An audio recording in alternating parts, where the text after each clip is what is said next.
Whisk. Thursday night on Sports Central, we'll look at auto racing, specifically the Big Bend Bash, an auto rally like the Baja race on the West Coast. Our guest, Sasha Lance, the rally master for the Big Bend Bash. Our first sports question, who is the Grand Prix Formula One driving champion for 1973? Sports Central Dallas, weekdays, 6 to 7 p.m.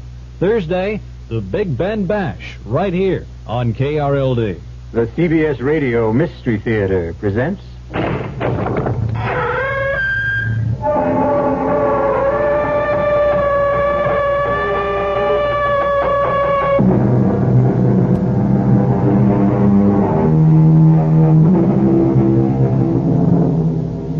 Come in. Welcome. I'm E.G. Marshall. For 75 years, from the late 18th to the middle of the 19th century, was the heyday of the writers of the Gothic story. Here is one of the most popular, which the great composer von Weber used as the libretto of the opera Der Freischütz. And appropriately enough, it begins in a graveyard. William, don't let that gun touch my headstone. Sorry, Mother. You have much to be sorry for. I could not help it. Mother, I love her. I must. You broke your sacred oath, sworn on my deathbed. You will have cause to regret it, but more so the bride who will never be yours.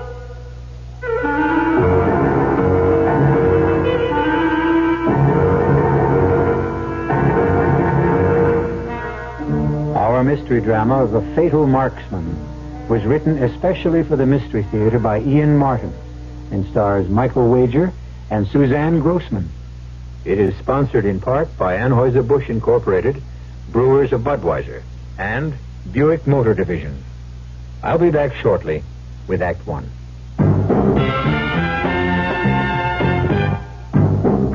Ever had a tall, frosty glass of Amplitude? Well, if your beer is Budweiser, you've had it often. Amplitude is a fancy word for the entire taste phenomenon, the total experience of flavor. Next time you take a healthy swallow of Bud, watch what happens. Think about the sensations you're experiencing. Notice how the flavor of Bud comes on nice and easy. Not too strong, not too quick, just right. Notice the clean, crisp togetherness of Bud's taste. Everything in perfect balance, with no single element jumping out at you. And there'll be no aftertaste either, no hanging on.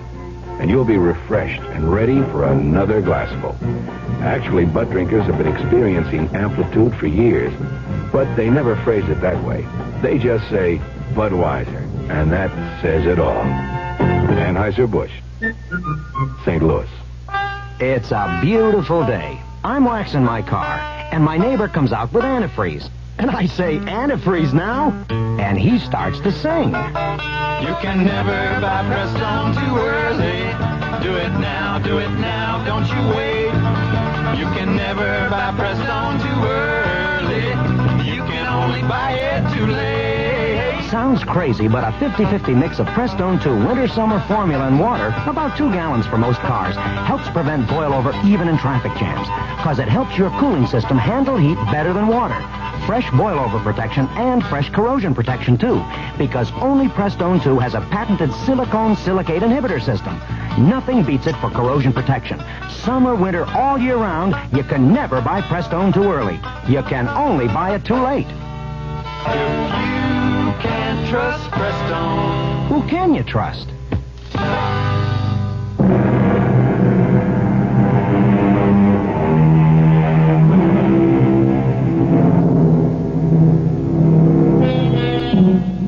No one in the Duchy of Grossman would have argued that Catherine Adam, daughter of the Forrester of Linden, was the loveliest bride in West Germany, and that Robert Stock, the hunter, was a lucky man to be getting her for his bride.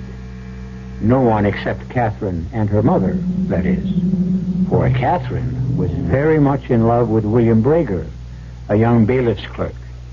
But kind as her father, Bertram Adam, was, on the subject of his daughter's marriage, he was inflexible. Now listen, Elsa, once and for all. Drive this notion out of your head, root and branch. But, Bertram, why shouldn't our Catherine live just as happily with a bailiff's clerk as with a hunter? Elsa, for better than 200 years, this farm in the forest of Linden has come down from father to son in my family. If I had a son, our Kate could marry whom she willed. It's my fault that I wasn't able to give you a son. I wouldn't change her for any son in the world. No more than I would change you for anything in the world. Nor I you, Bert. We've had wonderful years together, and I could only wish the same for Kate. That's why I argue so hard for William. He's such a good, kind-hearted boy. Kind-hearted, maybe, but not a hunter. And if anything happens to me, unless there is a son, a hunter in my family, to replace me, there goes our tenancy. And you are left with nowhere to live. But William and Kate would take me in with them. Take you in with them? Where? Where could they afford to live on a bailiff clerk's salary? He won't be a bailiff's clerk forever. Long enough for all we know. Not William.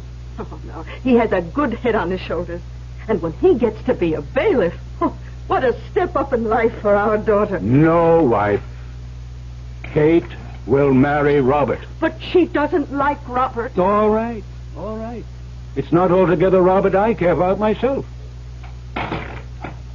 So, Robert or no Robert, you tell Kate it must be a lad of the forest. I know she put you up to this. 2 o'clock. Well, late enough for dinner today. I'd best back to my preserves.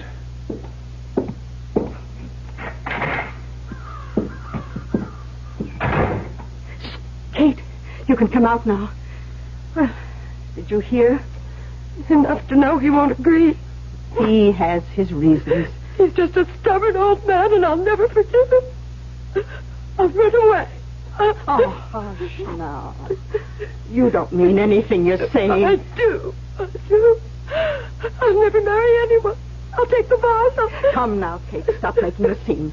It's William or no one. Oh, you're as stubborn as your father. What am I going to do? Oh, who could that be? Go see like a good girl. Yes, Mother.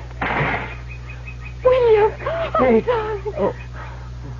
Kate, your mother present. Will, take me away, please. Kate, My father won't let me marry you. He says I must marry a hunter or no one. Is this true, Frau Adam? I'm afraid so, William. You see, we only hold the farm as tenants, and here Adam his title of forest ranger only so long as there is a hunter in the family to pass them on to. Which means that Kate must be married to a Forrester. Tell me, love, would you prefer me as a hunter or a bailiff? Oh, I wouldn't care what you were, darling, as long as we could spend our lives together. You can't suddenly turn yourself into a hunter within a few weeks, William. Don't be too sure of that, Frau Adam. Oh, what do you mean? I can't tell you now, but could you give me your word to keep the Herr Adam from betrothing Kate to anyone for 3 days? How could that help? There's a place I have to visit where I was born, and a question I must have answered before I can let you know. What? Whether or not you and I can be the ones to be betrothed and married, and with your father's consent. It took most of what money I had to pay my coach fare to Manfredstein, and it was long past dark when I was dropped off. The best I could afford at the inn was a bowl of soup, and by the time I set off for the graveyard, the heel's end of the moon was all the light I had, skittering in and out of the clouds, driven over it by a scudding wind. It was still before midnight when I dug up my father's rifle where it had lain beside his grave, the oilskin still unrotted by the damp, the case still not pierced by the worms, and the gun itself in the fitful moonlight, still gleaming with the thick coat of oil I'd put on it myself. And now the worst part, to cross the few steps to my mother's grave and stand there waiting for the midnight hour. The only time they say you can speak to a ghost. The church bell was sounding the magic hour as I knelt, faultlessly leaning the gun against the headstone. William! Don't let that gun touch my headstone. Sorry, Mother. You have much to be sorry for. I know why you come. I had to, Mother. I love her. You want to break your sacred oath, sworn on my deathbed. If you do, you will have cause to regret it. But more so the bride who will never be yours. She will never be mine unless you release me from the oath. I have no power to release you, even if I wanted to. That's the last I can ever say to you. Mother, don't make me break my oath. Don't. Mother. She's gone.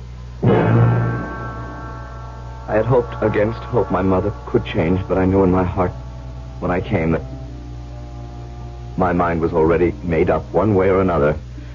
And the main thing that had brought me home was to find my father's gun.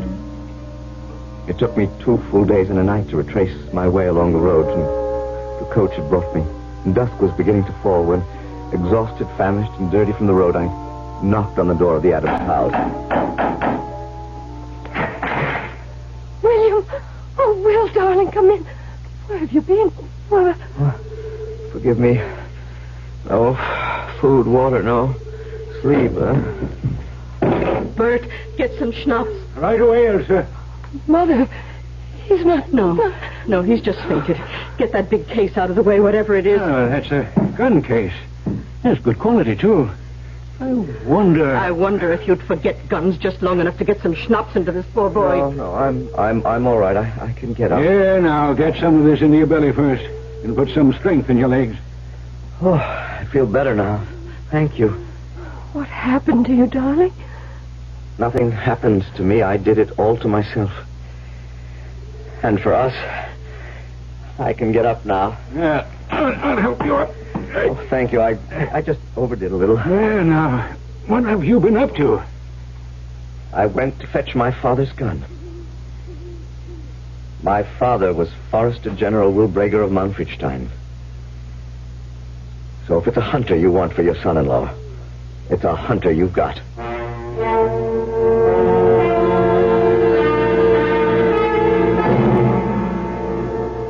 Kate, will you come away from that window and help me get the meal ready for those men? They should be home soon.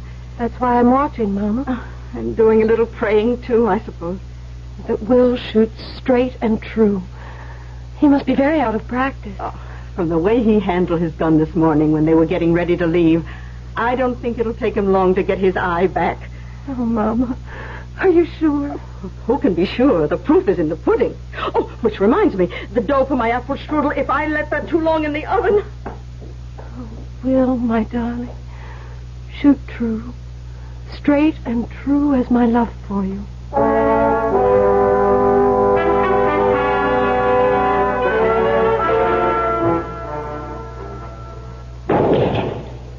Perfect shot! Ho! Dropped him in his tracks. He never even felt it. Will, you studied well with your father. You stay with me, and before we are finished, we'll make you a second Kuno. Kuno? You don't know Kuno? Why, he was my father's grandfather, and the first man who ever occupied this forest and cultivated this farm. When his good fortune happened, he was a riding boy to a young gentleman of Whippach. And one day, attending him while he was riding hunt with the Duke, the dogs turned up a stag on the back of which a man was bound. Oh, I've heard of that. The lords used to punish poor men who had poached by binding him like that so the herd would gore him to death, or he would eventually die of thirst or hunger. Right. Now, the Duke was a stern but just man, and he had made a law against stag binding. And he wanted the man taken alive to find out who had broken his law. So he offered a reward to any huntsman who would bring down the stag without hurting the man. But if the man was shot and killed... He threatened the shooter with equal displeasure and his banishment from court. I'll wager none of the nobility were eager to take that gamble, but Kuno did. Aye, lad. That very man whose picture you might have seen hanging above the mantelpiece of the house. Oh, I noticed him all right. He had an eye like a hawk. And nerves of steel. Well, just as the stag turned into a thicket, he clapped his gun to his shoulder and fired.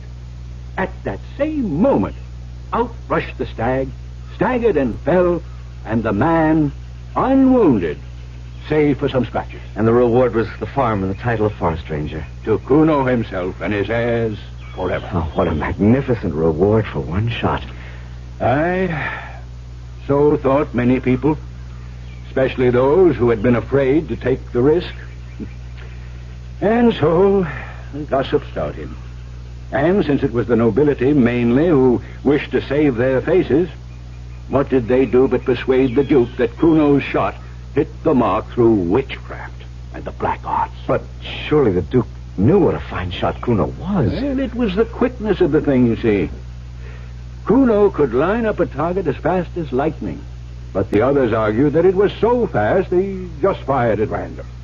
They said he never took aim, which makes it a devil shot. A devil shot never fails of hitting the mark. But the Duke didn't take away the farm. No. But from there came the regulation that every descendant of Kuno's must fire a probationary shot that drops the deer before he's admitted as tenant. If I may only know that Kate might be mine, I shall practice every moment to make sure I cannot miss. Good lad. After today, you have my confidence. Suddenly, the sun went out. The forest greenery changed to weird and ghostly shapes. And standing in front of me was the corpse gray shade of my mother, clad only in her winding sheet. I want you, Will.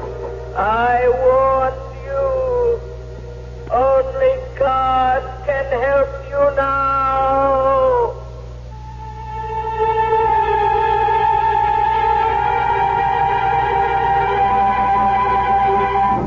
With everything he wants in the world almost within his grasp, this spectral race of his mother seems to threaten Will with disaster.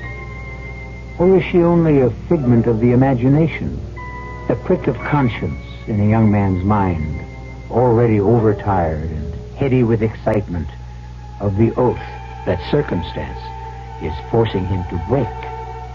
I'll return shortly with Act 2. Say, do you know what happens this time of year? The swallows come back to Capistrano. Nope.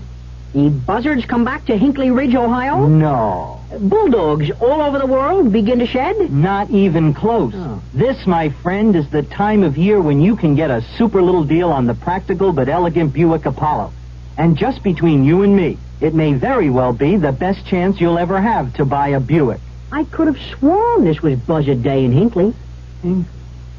Stanley Myron Handelman. Did you know you can have a college grad's career without 4 years of college?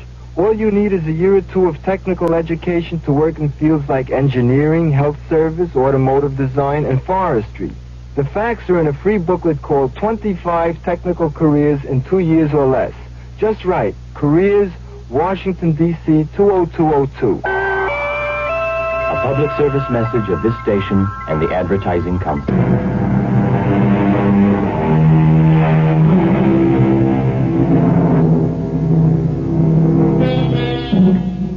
It was an exciting and wonderful dinner that night for the Adams and Will.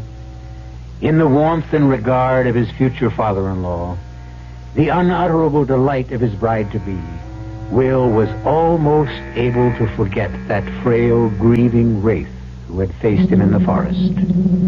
But as day succeeded day, and the time of the trial drew nearer and nearer, the memory of his dead mother and her agony over his broken oath haunted him more and more.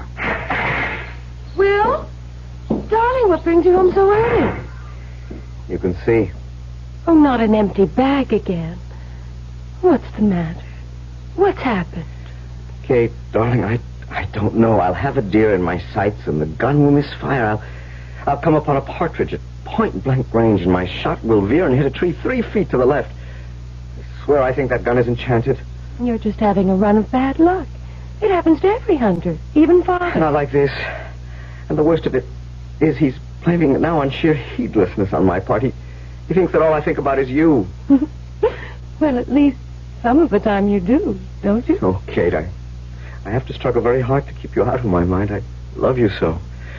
And that makes it even worse because I'm beginning to think my fear is affecting my shooting. What fear? I fear that your father will change his mind and that he'll withdraw his approval of our marriage. But he knows how well you shoot. You proved it to him that first day. Your hunting bag was bulging, and you dropped that great stag whose antlers hang there beside my ancestor Kuno's portrait. That was one day out of 2 weeks. What you have done once, you can do again. For me. Here, Will. Here's your gun. It still lacks 15 minutes of 3, and the sun is still high. For me. For your Catherine. Bring me a heart. Take the dogs to be sure to round up one. And my heart and my prayers to bring you luck. By heaven, I will. Or not show myself again.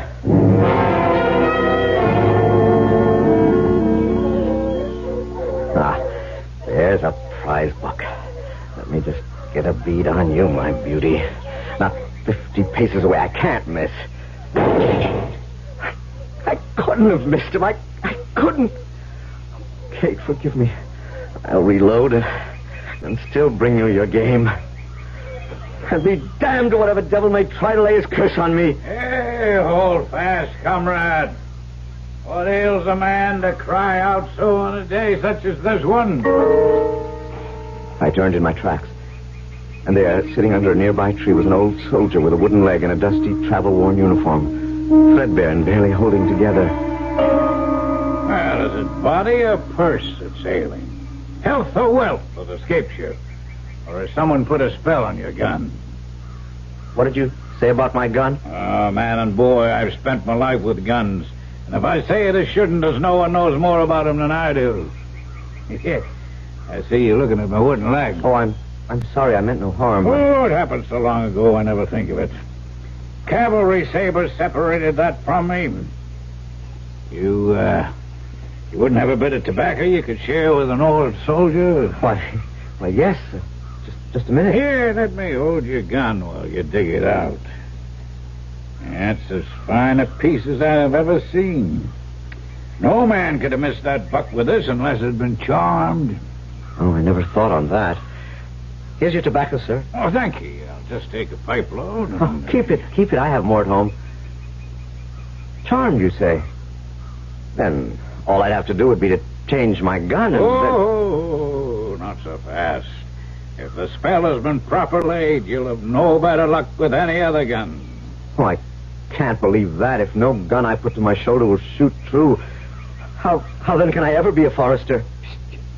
Draw on here. I like you, lad, for your generosity, and I'll pose you a riddle, for which, if you have not the answer, I'll give it to you. What riddle? If the gun refuses to bring down the prey, what else lets the huntsman have his way? Oh, I'm afraid I don't know the answer to that. Fire the ball, lad. The bullet. But where could I find such a bullet? Why, it just so happens that I have about me some gifted bullets that cannot fail to go true. Now, just give it a try now. No, I'll answer for it, no doubt. Well, I hate to waste a shot knowing I shall miss before I pull the trigger. The dogs have lost the deer. Where shall I find a target? I'll pick one for you. Hey, look up. You see yon kite up there? Bring him down.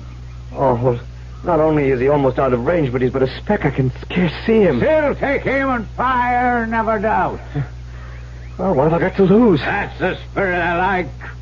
Fire away! I hit him. 'Tis no surprise. But where would one find bullets like these? Oh, 'tis not difficult to cast them. Hey, here's a few braces of my bullets for you in exchange for the tobacco. Try another. I don't know how to thank you. Hey, lad. You'll find your own way. See that hare? Drop him. I hit him. Old soldier, how can I... Oh. I turned to thank my benefactor again, but he had slipped away into the forest as silently as he had come.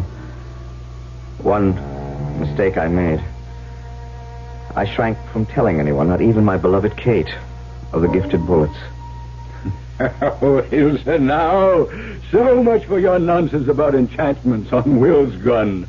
Enchantments? Mama was afraid that someone had cast a spell over you or your gun. Oh, women and their superstitions. Well, men are just as bad, if not worse. Not foolish enough to imagine some devil knocked down old Kuno's portrait when anyone knows it was a cankered nail. What's that about a devil? Oh, nothing but nonsense. This afternoon, just shortly after you went back to the forest, the picture fell off the wall. How long after I left the house? Not over 15 minutes, just as the clock was striking 3. You see how foolish the whole thing is? 3. The luckiest hour of the day. Lucky for me, at least, I thought, remembering that it was just about the time I met the old soldier. I was tempted to speak about him, but my pride held me back. For within a few days, I was the talk of all the Forresters again. No one brought more game home than I. But my stock of the enchanted bullets was running desperately low, and I prayed to find old Woodenlug. And to my horror, I was down to a single bullet, which I had to hoard for the competition. And suddenly every shot began again to go astray. And then the final blow struck. Will, where are you? I'm here, Herr Adam. Now, watch this. Why are you not ready to go hunting? I don't feel very well. I couldn't care less if you were about to take to your deathbed. You know the Duke has sent an emissary ordering nearly double the amount of venison necessary for the festival. It'll take every huntsman within the next 10 miles to bring in enough to satisfy his honor. Well, what good am I to you? I'll only waste the bullets. You know I've lost my eye. You have lost more than your shooting eye if you don't bring in your fair share of the game today. Now, you'll have lost my daughter. But you promised me I promised a Forrester, not some mealy-mouthed quill pusher who can only see to shoot on certain days. Now, make haste while I bring the dogs around. Oh, Will, I overheard. What are you going to do? Kate, I don't know. Hand me my bag. Here, darling. Surely for my sake, somehow you can down a buck to death. Hand me my gun. Kate, as I promise you, I'll bring at least one home if I have to club him to death with a gun stock.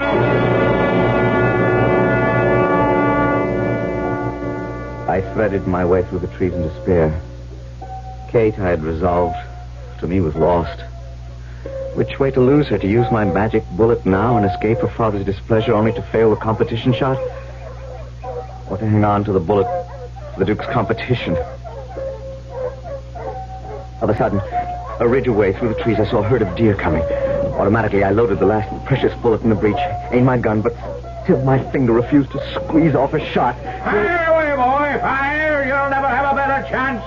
I promise you'll hit not one but 2. Coming down the hill towards me, waving encouragement, old Woodenleg. Secure now that I could get at least one more charm bullet, I turned and fired.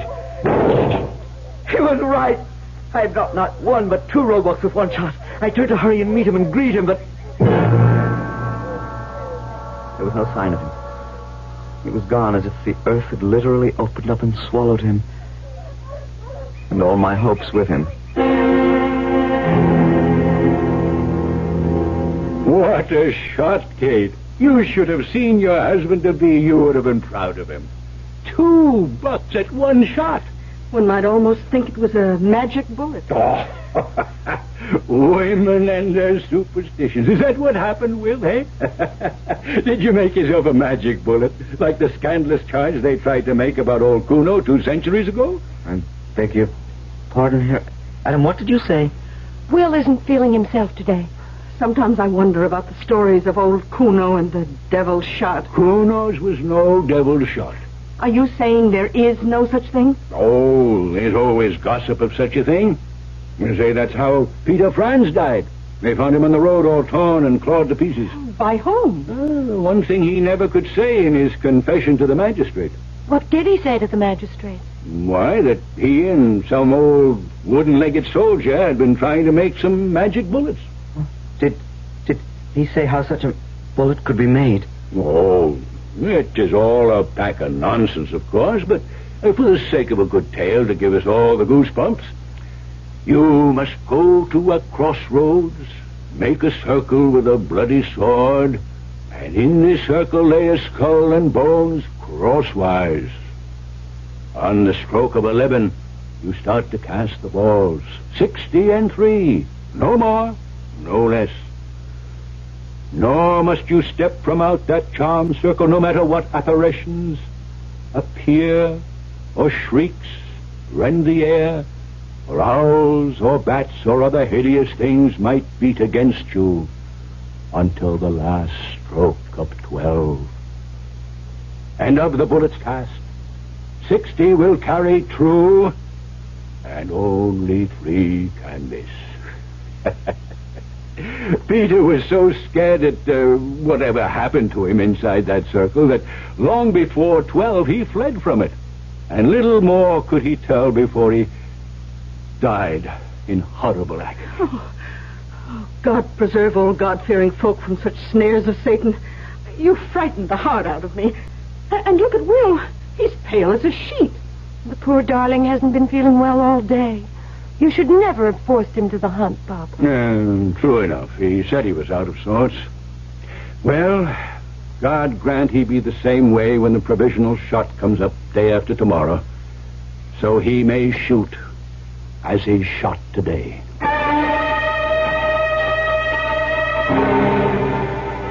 But Will Brager, knowing now the secret of the bullet that could not miss, would sleep little that night. Knowing what preparations he had in mind for the morrow and what he planned to do, he knew that this night might well be his last above ground. I'll return shortly with Act 3. Quiet! Halt! Cigarette? No need for that. I'm ready. Blindfold? Dash it, man. Let's get it over with. As you wish. Ready! Quiet! Henry, wake up. Huh? You're dreaming again. Your tax audit? Yeah, today's the day. But you got all your records together. Yes, I do. Well, aren't you coming? You don't need me. You're ready. Oh.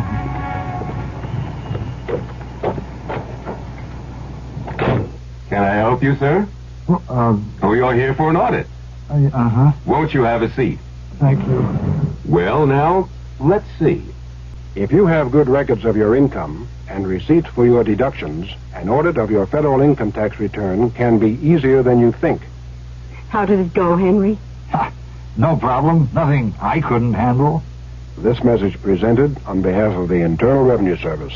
Right now, you can get True Value Hardware Store's own True Test Standard Latex paint at special low prices. Hi, Frank Lieber here to tell you that you can take your pick, house paint or interior paint, just $4.99 a gallon. True Test Standard Latex House Paint resists fumes, alkali, blistering, and fading. It comes in white or ready-mix colors. True Test Standard Interior Latex normally covers in just one coat. It comes in pastels or white. Take your pick, just $4.99 a gallon. Or get True Test Woodsman Solid Color Latex Stain. It resists fading and blistering. It lasts twice as long as conventional oil stain, and it cleans up in soap and water. 21 rustic flat colors, just $5.88 a gallon. True Value Hardware Stores make True Test paint in their own paint factories. Their reputation as paint specialists rests on the quality of that paint. Get True Test paints at special low prices now during the Labor Day paint sale exclusively at True Value Hardware Stores.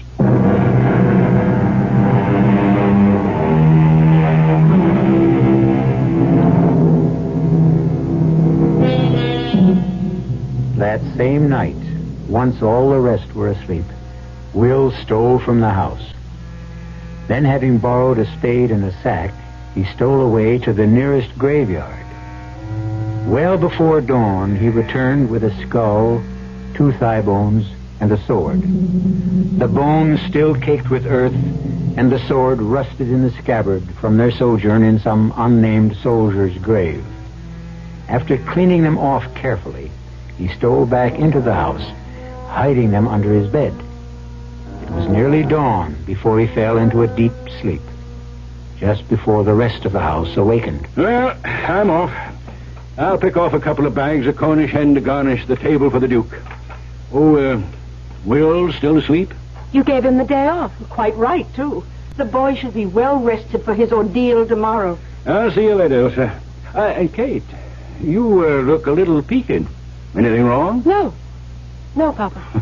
Is it the closeness of marriage that gives you the trembles? Oh, now off with you. 'Tis Will that concerns her, Bert. Oh, have no fear for Will. He will not miss. His bullet will find his mark. Well, I won't lack companionship. Auf Wiedersehen. Auf Wiedersehen. Oh, you know, you do look pale and wan, love. Why not rest a little? No. No, there's too much to do. Will has been so strange since last night, too. You haven't quarreled. No, nothing like that. It's silly, really, Mama. Just a dream I had last night. Dreams have no meaning, do they? Well, tell me about it. Well, it isn't really much to tell. I dreamed I was a white dove. Oh, a happy omen for a bride, surely. Except that I wasn't flying free. There was a ring around my neck. It was holding me. I wanted to fly away, but couldn't. And then there was a loud noise, and I fell. I fell down beside you, and you were kneeling beside me, and Will was turning to look at us in agony. And I saw that you were all covered with blood. Me? My blood, Mother. My blood. It was too late. The die was cast. Tonight, I would try to forge the magic bullets.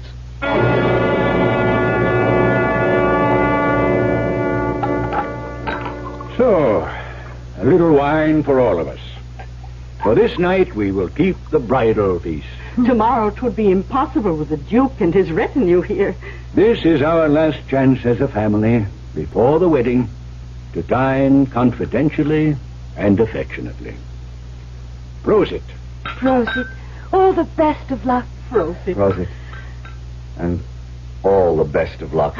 But it is tomorrow. The young people will be happiest. The Duke has insisted the vicar be there. And the moment Will has passed his examination... Kuno's picture has fallen again. What the devil can be the matter with that nail? Kate, there's blood on your face. It's nothing. The corner just grazed my temple as it fell. Let me see. No. It's already wiped away. Please, let's begin the wedding feast. We've waited too long already. Instead of a feast, the evening was a nightmare for me. By 8 o'clock, I was getting desperate. How could a man steal away from his own bridal festival? Then with the last strike here, Adam broke it up, and we all, after exchanging kisses and handshakes and hugs of affection, went to bed. It was a long, long wait for me until at last 9 o'clock struck, and gathering the lead bullet mold, coals, and all the other requisites into my sack, I stole quietly downstairs and out of the house. I was less than 200 yards from the house when I heard the rapid patter of feet catching up with me. Will, where are you? Go back to the house. Where are you going? Somewhere you cannot follow me. You're running away. Running away from you? What would make you think that? That bag over your shoulder. Don't you want to marry me? Want to? Oh, God, Kate, if I can't be married to you, then I don't want to live. That's how I feel about you. Then go quickly back to bed and leave me to do what must be done. If I let you go now, I may never see you again. I'm going so we can be together for the rest of our lives. We're starting that this minute. I'm going with you. You can't. You don't understand. There's terrible danger. If you can face it, so will I. How can I explain it to you? There isn't time. You can explain to me on the way to wherever we're going. I will not allow you to come. Now, you listen to me. I want to spend my life with you. But in the light of the moon, I can see the shadow of possible death in your eye. If it's death you're to find tonight, then I choose to find that with you. Whatever our future is, it lies together. Now, shall we get started? And you can explain to me what it's all about as we go. It was a long walk to the crossroads, but even at that I was still finishing my story to her. Kathy struck dumb by the time I had drawn my circle with the bloody sword, spread the bones, and started my cohort. 10 o'clock had struck on the church steeple long ago, and it was hard by 11. All was in readiness as the moon buried itself deeper and deeper in the clouds. There was a faint pattering of rain that hissed on my ladle where the lead melted in the heat, and all about were the sounds of spats and howls and other horrible, light-shunning things that came and went as Kate clung to me in dismay. Oh, Will, I should never have been the cause of your breaking your oath to your mother. My mother would forgive me, I know. Kate, there's still time for you to go. It's already too late. The hour is striking. Yes. Now remember, Kathy, no matter what you hear, no matter what you see or feel, don't step out of the circle till we're done. Remember. I remember. A prayer. Oh, God, if Will has offended you, he did it only for love. And for what he is about to do, forgive him. For if he were not to have me, or me him, I would be ready to take my own life. Too late. Too late. For with that last chime, the first bullet is made and you are mine. Mine. Don't listen to him, Kate. Put more lead into the ladle. Oh, no! The bellows on the fire. The light will drive them away. See, they are gone. Shut your ears, shut your eyes, Kate. Stay in the circle. Look, that horrible old man with the wooden leg. There's nothing can help. The hour's too late. Nothing can step twixt thee and thy fate. Will! The coach and six headed straight for us down the road. They'll ride over us. Run! Run! Oh, Kate! You stay in my arms and we stay our ground. Outside the circle is only death.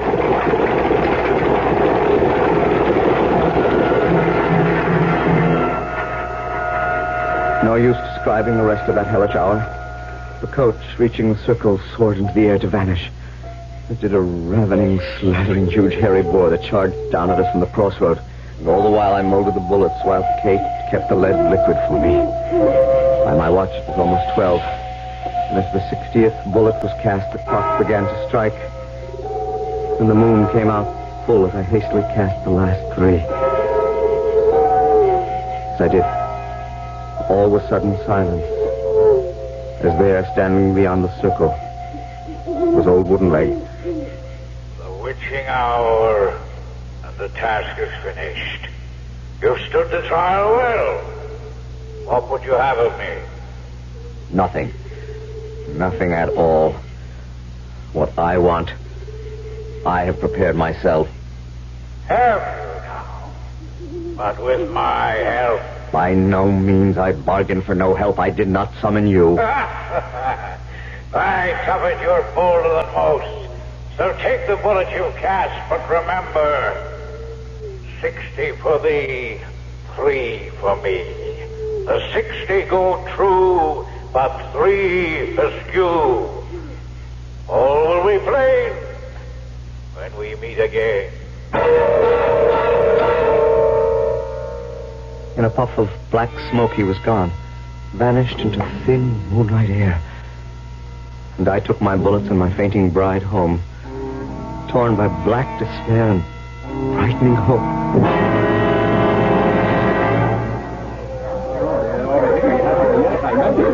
By next morning at dawn, the Duke and his party had arrived for the hunt, and I was chosen to ride by his side as his gunsman and hunter. If I had any fear of my magic bullets, the first shot dispelled it forever. Well, damn my hide, that is shooting. The lead duck in that flight which is not yet over us, huh?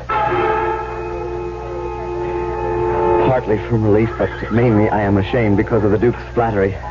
I lost my head. By the time I returned from the hunt, I had but 3 bullets left. Of the other 62 misses only. All the rest had found their mark. Well, by gad, Adam, I've never seen such shooting in my life as this young fellow here. Oh, hey, William is the name, right? Yes, Your Honor. And I swear after today's exhibition it seems foolhardy to carry through the old tradition, eh? Still, 'tis the law, and we must allow him to show off for his lovely bride. Come, my dear, bring your mother and stand near me. Thank you, Your Honor. And you stand on my other side, Will. Come, load up whilst I pick your target. With shaking hand, I fingered the 3 bullets left.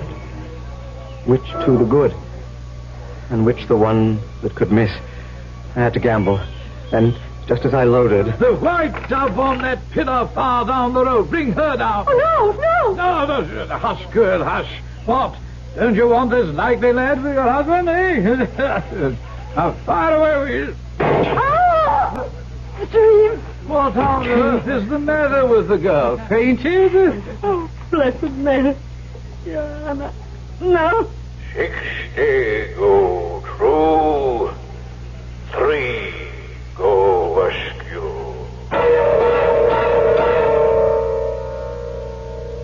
I turned to see Kate's mother bent over her, soaked with the blood that ran down her bridal veil from the fatal wound in the head.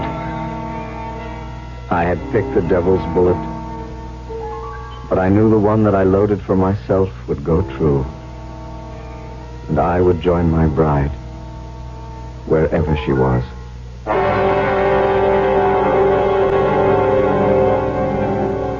A true Gothic tale. Terror, suspense, blood, death, and tragedy. Not the stuff one would think to sleep on, and yet more Gothic stories are read in bed than in the parlor or library. Perhaps because it is only human nature to be able to say, as we turn out the light, such things, of course, would never happen to us. I'll return shortly.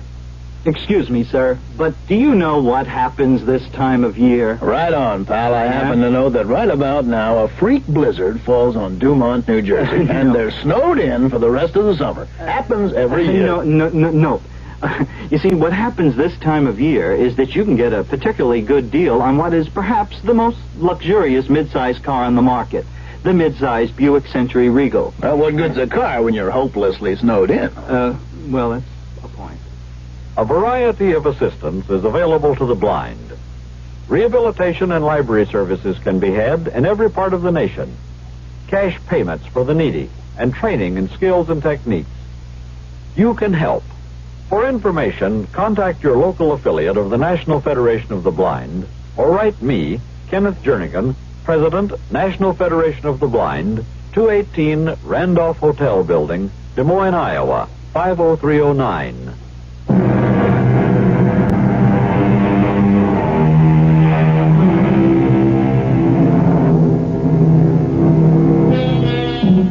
Don't think too hard on William, who broke a sacred oath, or Kate, who loved well but not wisely. It was Daniel Defoe, Robinson Crusoe's writer, who said it. Wherever God erects a house of prayer, the devil builds a chapel there, and 'twill be found upon examination the latter has the largest congregation. Let's hope none of us join it. Our cast included Michael Wager, Suzanne Grossman, Ian Martin, Bryna Raeburn, and William Johnstone. The entire production was under the direction of Himan Brown. Now, a preview of our next tale. You sounded just like Handsome Harry. I am Handsome Harry, sweetheart. Just using Stupid's body for a while. You are using Artie's body? Until I learn how to materialize, if I ever do. They tell me on the other side, in that limbo joint, it takes a lot of patience and practice. Yeah, what do they know? They even told me I'm getting this hate out of my soul the wrong way. Well, I haven't wanted to say anything. All right, so don't. They say taking out my hate on Tex and Dory only make my hate grow bigger. Said I gotta find forgiveness in my heart. I told them to take a powder. I know what I'm doing. I hope so. Radio Mystery Theater was sponsored in part by Buick Motor Division and Anheuser-Busch Incorporated, brewers of Budweiser. This is E.G. Marshall inviting you to return to our Mystery Theater for another adventure in the macabre. Until next time, pleasant dreams.